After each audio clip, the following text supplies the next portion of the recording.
first.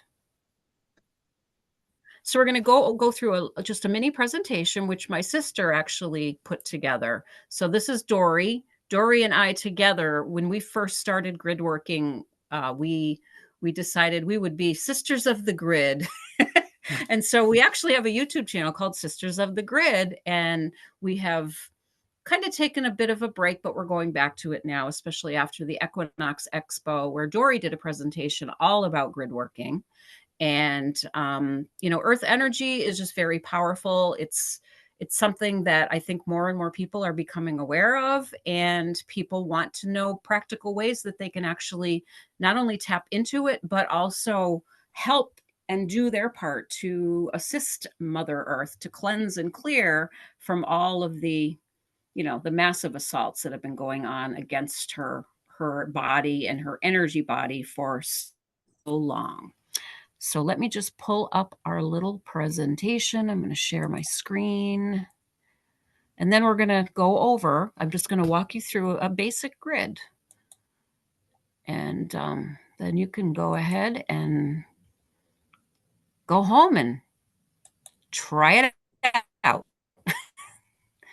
All right, so here we go. All right, can you see my screen? Yes. Okay, all right. Okay, so Dory, you're going to help me, of course. So what is grid working? Well, it's basically working with awareness for the energy lines that flow through Earth. Earth is her energy body, her physical body has energy lines that flow called lays. That's been a term that's been coined within the last 150 years, I think. Alfred Watkins, who was in the UK, was a psychic, and he basically intuited during a very deep meditation, and he could see a lattice that was crisscrossing the countryside in the UK where he lived.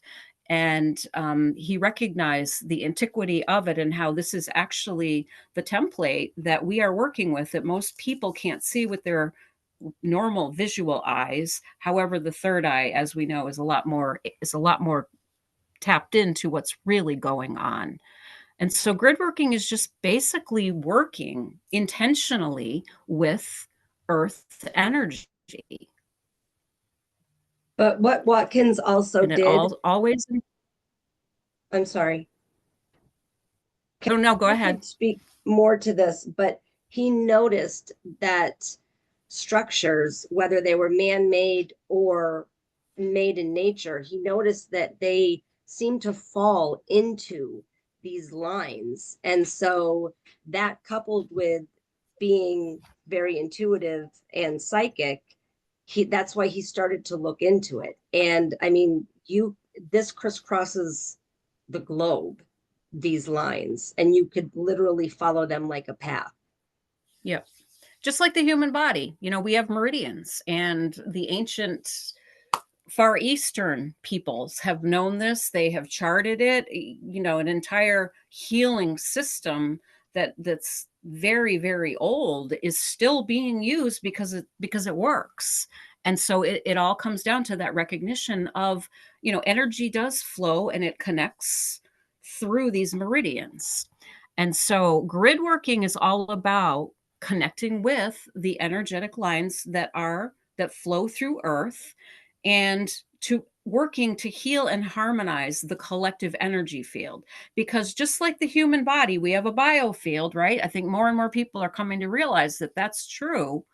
And the biofield gives off a collective frequency of all of the different states of consciousness that we contain within our multidimensional physical and our auric field. Same thing with Earth. And so, the energy is being essentially generated, and it's picked up in the Schumann resonance. So it's even able to be measured by today's science and the instruments that use, a recognition of frequency. And so grid working, and I love this. Dory did such a great job with this. Grid working can be poetically described in beautiful terminology, but it really does just boil down to working with Earth's magnetic energy lines to clear, repair, harmonize, and to activate them.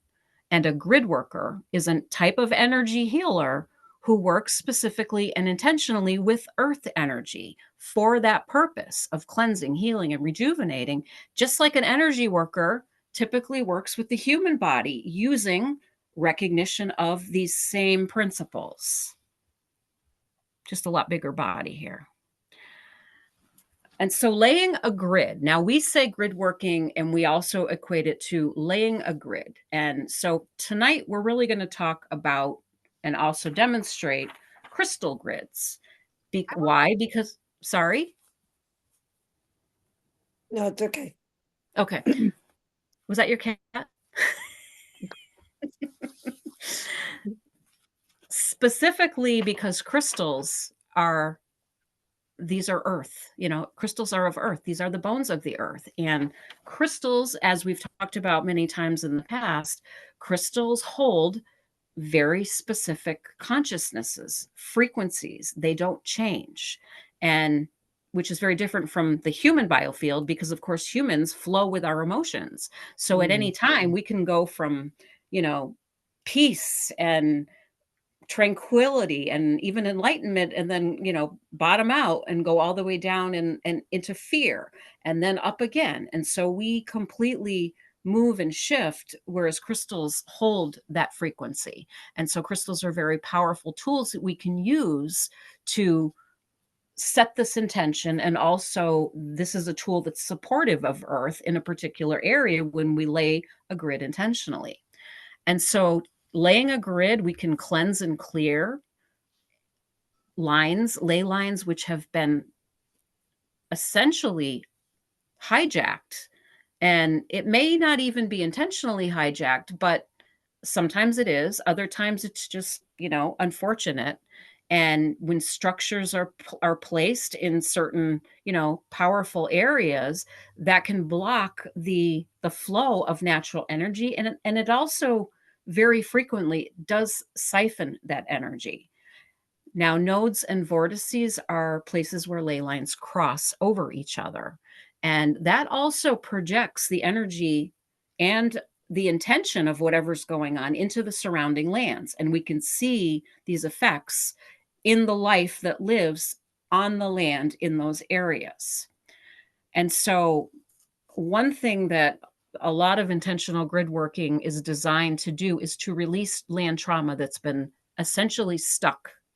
And this can be trauma, even like, let's say a horrible fire in a house and people died.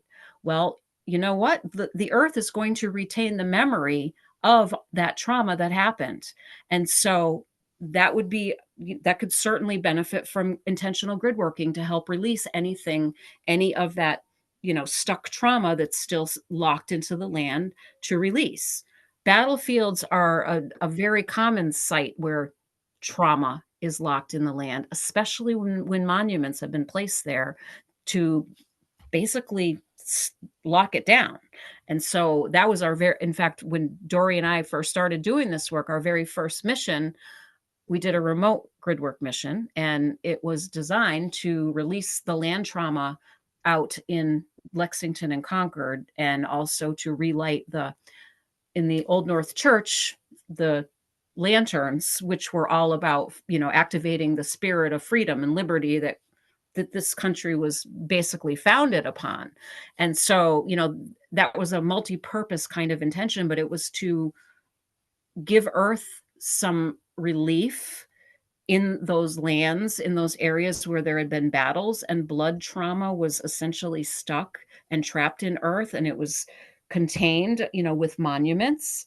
And so we worked on that. And then we also worked to activate the existing, not locked in. And so the church has just been sitting there, basically not functioning at all, just sitting there as a landmark. And so, energetically, because it's all we do remote grid work missions all energetically, and so we're all meditating together, and we're all putting our intention out and visualizing, and that's that was what we did for that particular mission. It was very, very powerful, and it felt very freeing for all of us. I think that everyone who participated couldn't wait to do the next mission. So it was really it's really good. It's fun work, and it's very, very consciousness raising. And the other thing that it can be used to do is to just basically raise the overall frequency in a location. Now, this picture here, I took this picture because this was a very interesting cloud formation, and it looked to me like a cloud portal that formed right above our family land after I had finished laying a grid. We have 80 acres here. Dory and I laid a grid on her piece first, and then I came home and I laid a grid on my land, and then I laid one on my mom's, and then I went around on the perimeter, and I'll kind of cover that later and show you all, practically speaking, this is kind of what that looks like. And I had just finished laying the last point, and then I had to leave, and I came back within an hour, and as I'm driving home, I looked, and in the sky right above our land was this really noticeable cloud circle. And then later that night, a bunch of orbs showed up. And that was really crazy. But whenever we have done grid working, we have had some sort of an interesting, often very weird spiritual confirmation that has told us absolutely energy is moving, something has happened. So it's definitely something that when you do, you get some sort of result. And grids can be very complicated, or they can be very, very simple. And so this picture here on the left, everybody can see how much is going on there. Now, I have never done a grid with that many crystals, and I don't think that I would. However, if you were going to make it as a piece of art, and Dory does actually create grids, and she makes permanent grids essentially. Dory, you want to talk about that a little bit, about how you can create? Sure.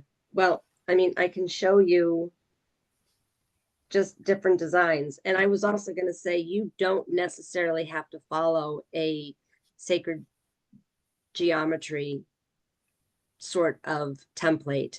You can, if you want to, you absolutely can, but you don't have to. In lots of these that I have done, I don't know if you can see this, but I didn't follow this design. I simply used it in it.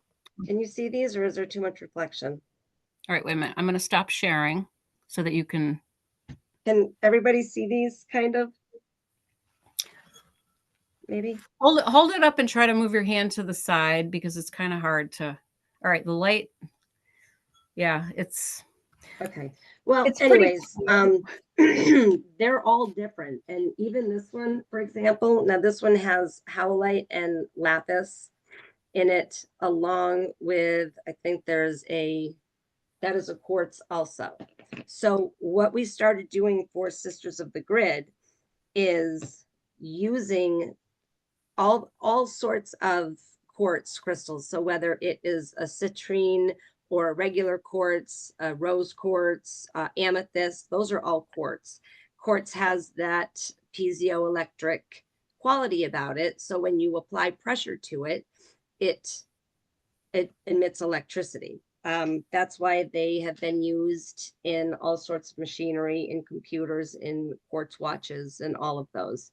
So by putting them into this permanent grid, which is nothing more than epoxy, it's just laying them out with intention and using the epoxy, what that does is it puts the squeeze on the quartz crystals to lock it into its amplified state.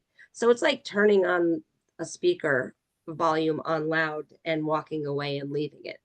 So when we first started Sisters of the Grid, we just simply dug the ground up and we laid down the sacred geometry, and then we would place the crystals all around. But by doing it this way, because it will work as long as it is not well, you have to have the intention behind it. But if it gets disrupted, all of your outer points are going to be moved, and your center point could essentially be moved as well. So this is why we started doing grids in this permanent sort of fashion. So is that all you wanted me to say?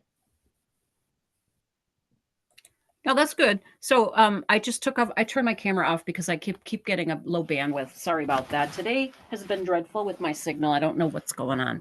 But anyway, if you look at this picture, the one to the right, this was a basic crystal grid, like Dory just said, that we dug a little bit of like a little not didn't really dig much out, just kind of removed the topsoil and just laid the crystals out in this pattern and then covered it up. And so a lot of our earliest grid working missions where we went out boots on the ground out to Mount Tom, we went out to Salem, you know, we've been to other places around, and we would just basically, you know, move some of the topsoil, lay the crystals out, activate them, do our, you know, like a little ceremony to really, you know, specify our intention, bless all of the work, and then we cover them up. And you can see here that, you know, this is not very fancy. So there's our centering stone, and we'll go over this a little bit more as we continue with this. But you can see right in the middle, there's that center stone. And this here, it's kind of hard to see, but that was a little um like an obelisk. I don't really want to call it a pyramid because it's not exactly a pyramid shape, but it's more of an elongated very like an obelisk shape, and that was in the center. And this particular crystal was connected to the heart chakra because the purpose of this grid was about love and healing. And it was actually, this particular grid was laid right next to a beautiful antique tree located in Holyoke, right next to one of our very close friends' homes. This tree is at least 350 years old, and she's not doing well. She's been kind of slowly dying. And so the purpose of this grid, which we created and buried right kind of at the bottom near her roots, was to help her be strengthened and, you know, sending her love, sending her healing. You can see that there's a lot of heart chakra connected crystals here, as well as amethyst, which is very healing. And so that was the intention for this particular grid. And just very simple, we just planted it in the earth.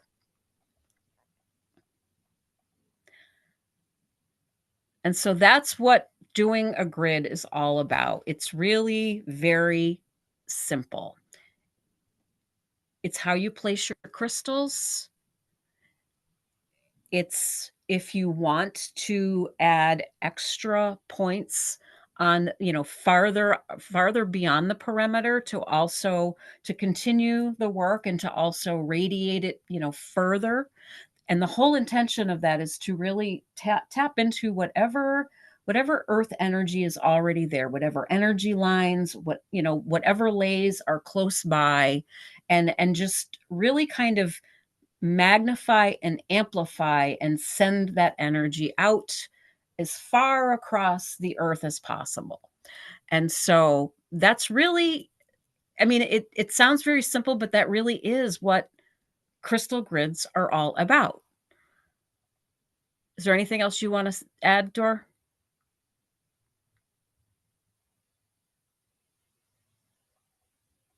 Okay, guess not. All right. So here is a very, very basic crystal grid. And I think this is a seed. I believe that that particular geometrical pattern is called the seed. Um, Not too complicated, is it? It's just a group of particular, whatever crystals you decide to select. And the main thing is your intention. You're going to want to select the crystals that speak to you and that are aligned with whatever result you're looking for.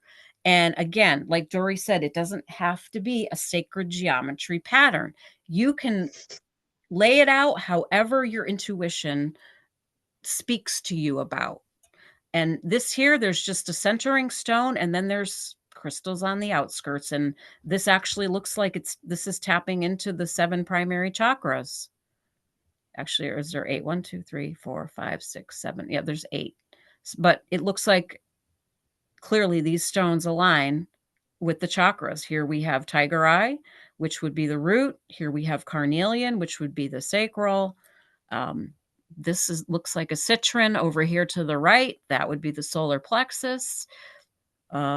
This looks to me like rose quartz on the left side, the heart. And then we have the lower right. That is not sure what that is, but it's probably connected to the throat. And then over to the left here, that kind of looks like lapis. Kind of hard to tell, but that would be third eye. And then this one up here, hmm, could be the I don't know what crown. that I one don't is. know. It's kind of dark. I don't know if I don't maybe not so intentional to as connected to the chakras as I would have done it, but I think that that was kind of the gist of whoever designed this particular grid. Okay. All right. So, what are some examples? So, it comes down to what is your intention? And when Tree came on a little early, we were talking about what was her intention for creating a grid in her home. And she's really interested in healing, especially physical healing, but also, healing on the multidimensional level. And so the crystal that really is calling to her for this purpose is amethyst, and amethyst is a well-known crystal that is very connected to healing. And so, Dory, you want to talk more about this? I know that you've really done a deep study about especially the quartzes, and I know that you love amethyst. Amethyst can be used for anything. It because it's one of those quartz. So you can couple that and it with any other stone, like use the amethyst with a green aventurine. I would say that for healing because green is life. And I'm not correlating any of them to the chakras right now Mm-hmm. because you can do one or the other, or you can do them both. But amethyst, yes, is one of those that will take your intention of whatever you want it to, and it will infuse it in that. But it's even twofold. Like I said, if you use maybe your amethyst in the middle of your grid as your center, and then put green aventurine all the way around it because it will amplify that. So I think that that was actually a great choice when she said that in the beginning. Yeah. And so it really comes down to what is the intention of the grid. Now, some people lay grids to attract love.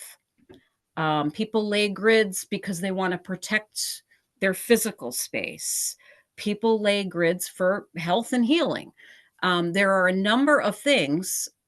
Also, another one that's quite popular is to absorb and transmute negative energy. And so in that case, you'd probably select black tourmaline and the darker obsidian, the stones that are known for transmuting all of those lower density things. And so it really depends on whatever it is that you would like to achieve for your result. Now, you don't have to know a whole heck of a lot about crystals, and it's actually pretty easy to, let's say you don't know, you don't really know, but you just know that, in this particular, in my mom's house, there's there it's just it seems really depressing, and there's a lot of negativity there, and the family isn't necessarily getting along. And so what can I do to help that? Well, in a case like that, you would want to clear and cleanse and transmute whatever negativity is there while also amplifying the positive. And so for that particular type of grid, you could just do a basic search on the internet. What crystals are good to absorb negativity? And you're going to get answers like, for instance, black tourmaline. That's a really powerful one for that. And so you might want that to be your centering stone for a grid like that. Or, for instance, let's say that you were single and you really wanted to find love. You wanted to amplify the existing love that's in your life amongst, your friends and your family, and perhaps find, the right person for you. And so in that case, you might want to select a grid that was focused on with rose quartz as the centering stone, because rose quartz is the stone of love and it is connected strongly to the heart chakra. And so, whatever your intention is, you can find that information by just, doing a little bit of research. But the other thing too is if there is a particular crystal that really speaks to you and you're drawn to it, you might want to start there and then do some research about that crystal because it's come to you for some reason. And so, use your intuition. Um, the thing with doing work like this, when we first started, I mean, especially me, I didn't really know anything at all about crystals. My very first crystal was a Vogel crystal that I acquired. Up to that point, I had really not felt called to work with crystals at all until all of a sudden I was. And at that point, here I am in my 50s. I didn't have a long history of having collected crystals or learned about them. I knew nothing. So I kind of had to go start, by picking up a book and looking on the internet and just doing research to learn all about them. What are these all about? What do they mean? And it was through that process of working with them and handling them. That's the other thing. Crystals are physical. They're part of Mother Earth. These are the bones of the earth. The more that you touch them and interact with them, the more that you intentionally try to communicate with them.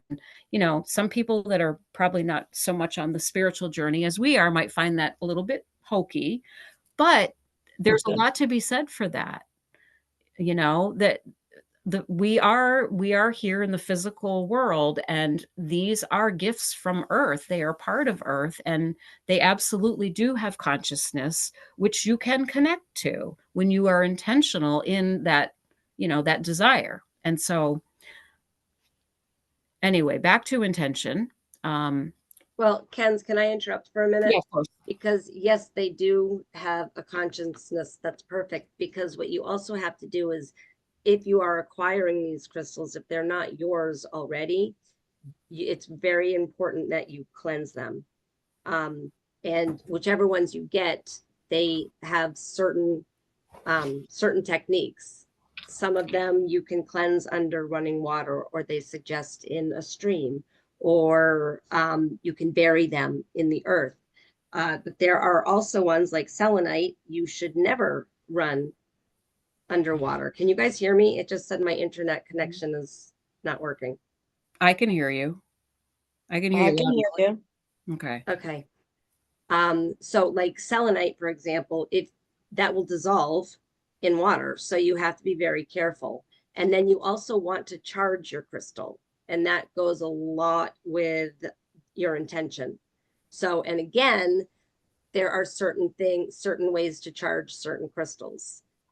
There are some that you can leave overnight in the moonlight, and then there are some like um, moonstone, for example, sunstone, and all of the yellow stones. You can charge them for a couple of hours out in the bright sunlight. So those are two steps that are critical because they do have a memory. They really, really do. And people will say that we're crazy, but it's true. None of the people that we associate with would say that, but other people in the world would definitely say that. They'll come around or not. Okay. So back to intention, it can be more global. So, for instance, we have done work with using crystals, especially in organite, because an organite is kind of a different, that's a more specialized topic, but crystals are an important part of making organite. And the purpose of that is to really unclog blocked energy streams, and also to very often clear up the dirty electromagnetic energy that is out there, that all of these man-made technologies are created from the towers. People actually go out and plant orgonite at the bottom of these 5G towers, and it actually does have some effect. Other types of orgonite using crystals, using this intentional technology, will dissolve all the chemicals that have been sprayed across the skies. This is something that, all you got to do is practice yourself, set up and take a look. We'll see a change in your atmosphere. So there's so much that grid working can do.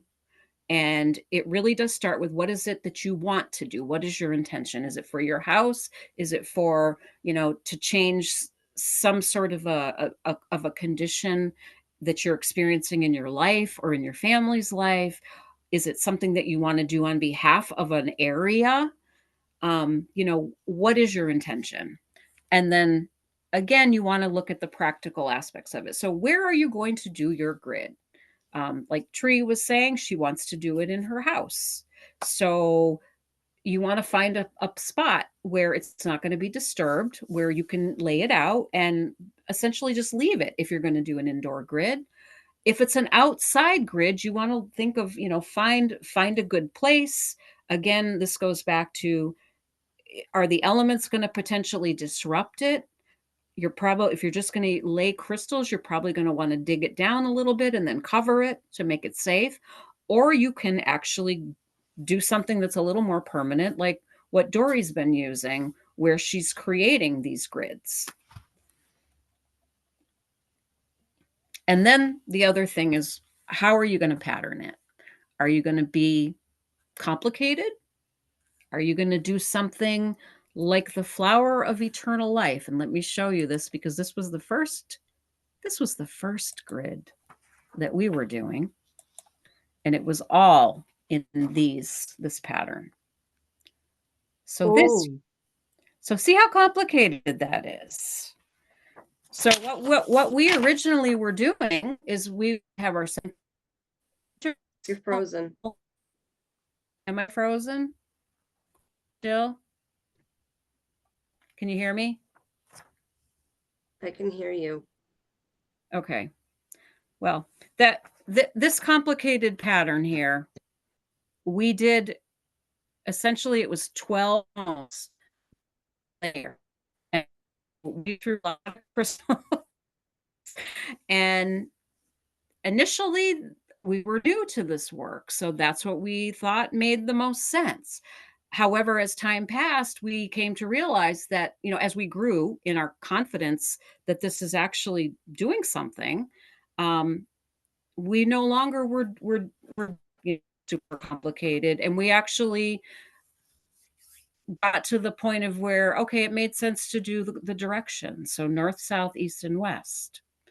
And we've also made spiral grids. Now, that a spiral grid, because again, depending on what your is, the whole spiral grid concept was, we found a central point, because we wanted to essentially cleanse and clear the energy in a whole area. And so we created a more complicated grid in the center, and then we went around in a spiral pattern, going out in just widening circles of the spiral, and planted more crystals going out and about further and further. And so it's really up to you and what your intuition says. Although if laying a grid specifically, you do want to have an area which is concentric. So, and I don't actually, that's probably not the right word. So it's a balanced grid. So let's just say there's centering stone. You're going to want to have it all points around to keep all the energy balanced. You're not just going to want to do a centering stone and then on one side pile up all your crystals and nothing on this side. So you really do want to like respect the the whole concept of balance as you're laying out your initial grid. But once you get past that and you're moving farther out because you want to essentially radiate that intention, at that point, a spiral is a great idea, or you can just go around, do it in a big widened circle. Whatever makes the most sense to you. All right, let me go back to sharing the screen again. And we don't have much more here. Sisters of the Grid. Okay. All right, so you can see here, choose your crystals. And we talked a little bit about the centering stone. So this is going to be your focal point, and you're going to want to select a stone that really captures the main intention of this grid. And so in this case, tree, here you go. Here's a nice, lovely amethyst at the top right, or for your health and healing. Or here is a rose quartz for love. The center picture here, this green stone, that's serpentine. Now, serpentine is a very, very powerful stone for earth cleansing and healing. When I played up in Cummington at our friend's property, has 5 acres, and he does a lot of shamanic work. He wanted a grid there. He had a beautiful spherical serpentine stone that he wanted to use as the centering stone. And so that was what we laid as our focal point for his grid. Up here on the left, there's a Lemurian crystal. Now that's certainly a powerful centering stone. And the purpose of that is a quartz. And it also holds the memories of the ancient civilization of Lemuria. So the purpose of that is not just raising consciousness and cleansing and purifying, but it's also to activate the DNA memory that's held within all of us of that time, as well as activating Earth's memory. And then the lower left is an obsidian, which would be a great centering stone if you want to focus on absorbing negativity and protecting, essentially. And so that's going to be the middle selection. It's going to be your centering stone with the primary intention. Often it's a little bit bigger than the others, but it doesn't have to be. Size of crystals really doesn't matter. It's all about the intention, and it's all about, what consciousness that particular crystal represents. So then the next step is going to be, all right, what are the layers? How many layers do you want to put in your grid? Now, this picture to the right, that's really not, I wouldn't call that a grid. I'd say that's more of just a pattern, but it does give you some examples of different types of stones that are associated with the upper chakras. And so this would be the throat chakra. Now, what is the throat chakra all about? That's your authentic voice. That is one of our power centers in our energy field, because we speak our truth. We give truth to power with our voice. So the throat chakra is certainly a very powerful activator. And so using stones that are connected to the throat chakra are going to be blue typically. And then we have indigo. That's essentially right on with the third eye, and also the clear, the white, and that connects to the crown chakra. Or you can use violet, like amethyst. That's also connected to crown chakra. And a lot of crystals connect to different chakras. They're not all necessarily, lumped in with one. The human energy field, even though we do have, if you think about the chakra system, it appears that they're very defined. And yes, they are, but also our entire system is holistic. So it's not just it's all here and this is it. So kind of think about ways that, the energies blend and they support each other. So here on the left, here's an example of not really too complicated grid, but you can see in the center, that looks like a citron to me as a centering stone. And then it actually looks like the first layer around it are other citron stones. Does it look like that to you, Dor?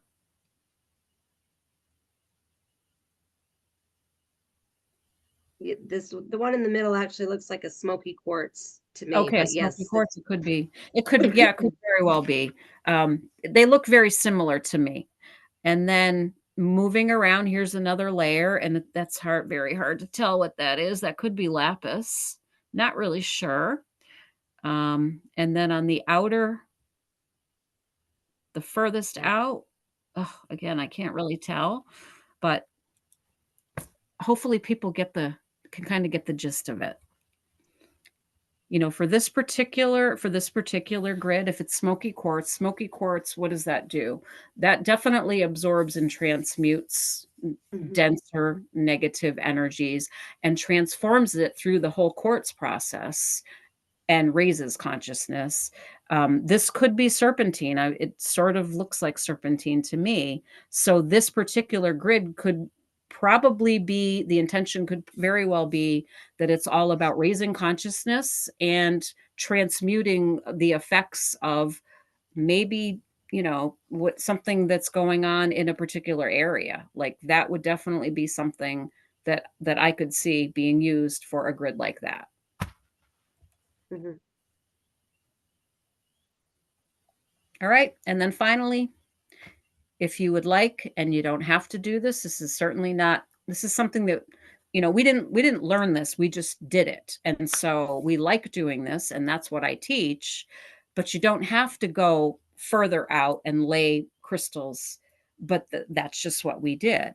And here is a picture of a house we're looking down at a house. So let's just assume that we laid a grid inside the house, and it was for whatever health, let's say to heal and cleanse and to help to assist our physical and our mental health in the house.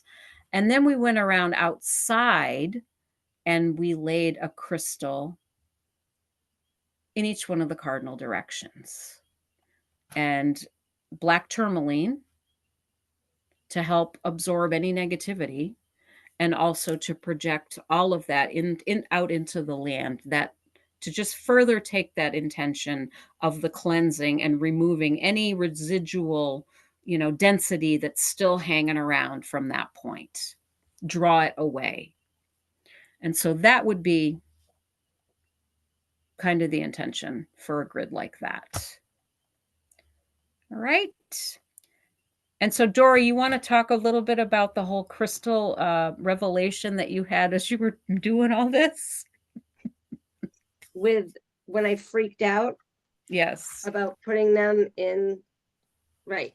So as I was creating like as many of these as I possibly could for different meanings, I got very nervous because I realized, holy crap, if these crystals are alive in a sense, right? I mean, I know that they don't have a heartbeat and all of that, but I am locking them, suffocating them in this state.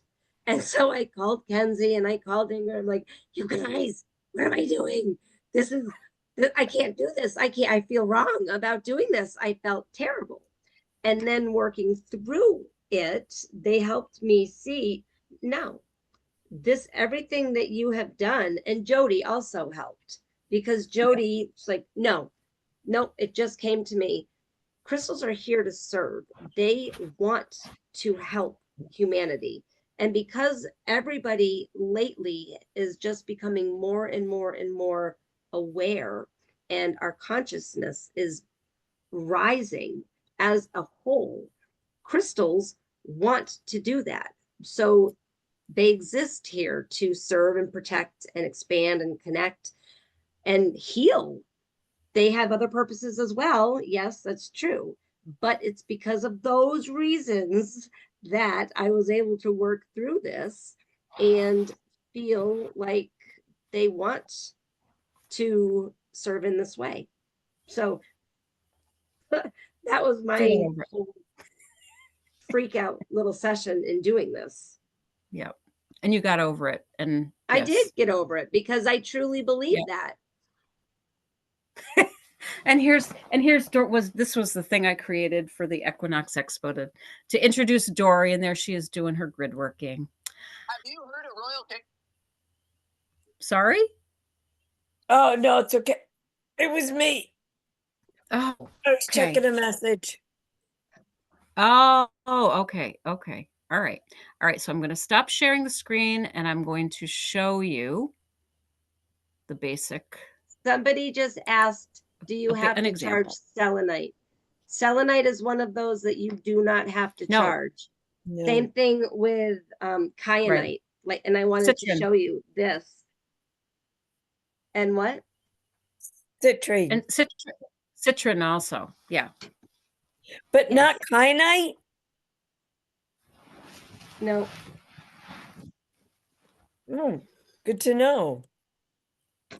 This There's a lot. I mean, this there's a is one lot that to I learn made. about them. Yeah. Yeah, there really is. Yeah. All right. So let me show you a basic. So here I have this is an orgonite. Can you see this? This is an orgonite charging plate. And I will just put my crystals on there and let them sit overnight to charge. The orgonite has its own power and it's activating. So for this basic grid, which I am going to set up to show you, the intention is for love and connection. And so I have selected rose quartz as my centering stone. And I have 4 clear quartz little crystals for the next layer to amplify and purify and send that intention. And then I have 4 blue topaz. And blue topaz stones are connected to the heart chakra. They're connected to Eros Gammas, which is the divine union between the masculine and the feminine. And then finally, on the external points, I have 4 little mini selenite rods. Okay. So this is what we would do if we were setting this grid out. And I chose, again, because, this is easy to work with. Here is the old flower of eternal life. It has the 12. Even though I'm not going to do 12, I'm using this to basically set up the structure of my little grid. And so I'm laying it down. All right, hopefully y'all can see that. Take off my screen here. Okay. All right. So what I would do is I would take first my centering stone. Now I already cleared it. To clear a crystal, the process that I always use is you turn it and using the out breath through the nose, you exhale. So for instance, all right, to clear now, even though I know I don't need to clear my Vogel crystal, I do it anyway, just as a normal part of all of my practice. Doesn't matter what I'm doing, I always clear it, I always charge it, and I imbue it with my intention. And so with a Vogel, because a Vogel is cut in very specific pattern, and and this one has 24 facets. So what I do is I hold my Vogel in my 2 fingers and I'm turning it, and I'm exhaling through my nose on each facet to clear each facet. And so in this case, as I'm turning my crystal with each facet, I am clearing that facet 24 times.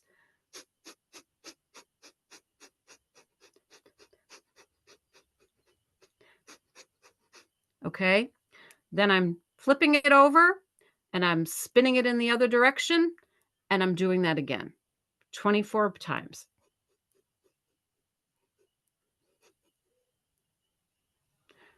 Okay. Same thing. This is the same process I use, regardless of whatever lumpy shape the crystal is in. I will spin it on all of the different facets that all of the faces that I have, and just spin it and give a puff out through my nostrils to clear this crystal. So I have cleared this crystal, and I actually did this before I did all this, but I'm showing you now so that it makes sense to you. And when we're in a group, we're doing this together.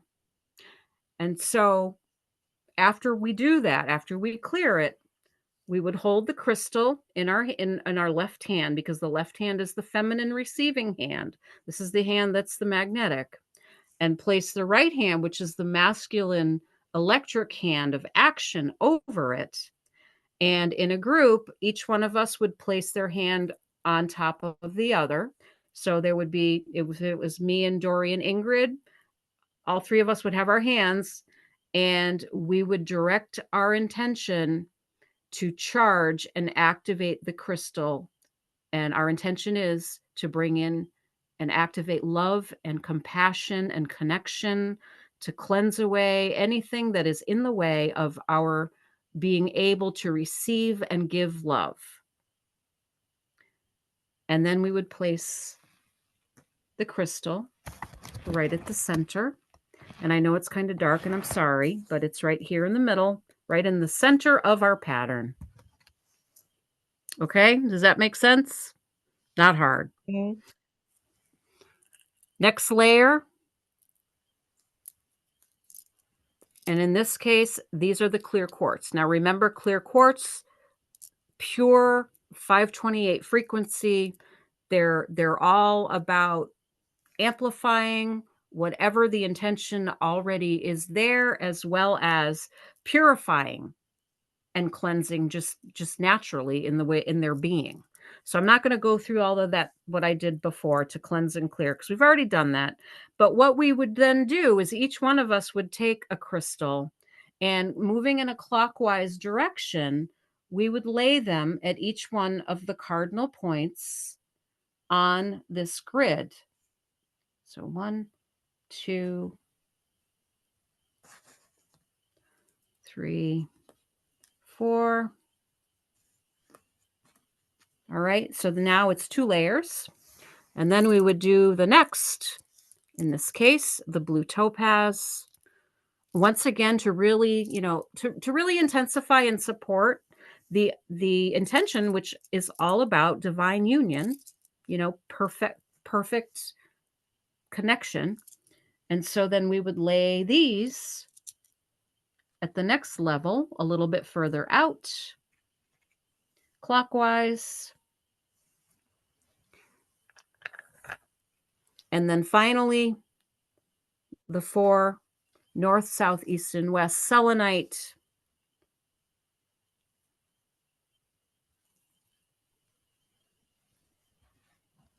Okay, and there's our basic grid. Can you see it, hopefully? Mm-hmm. Okay. And then the final step is to take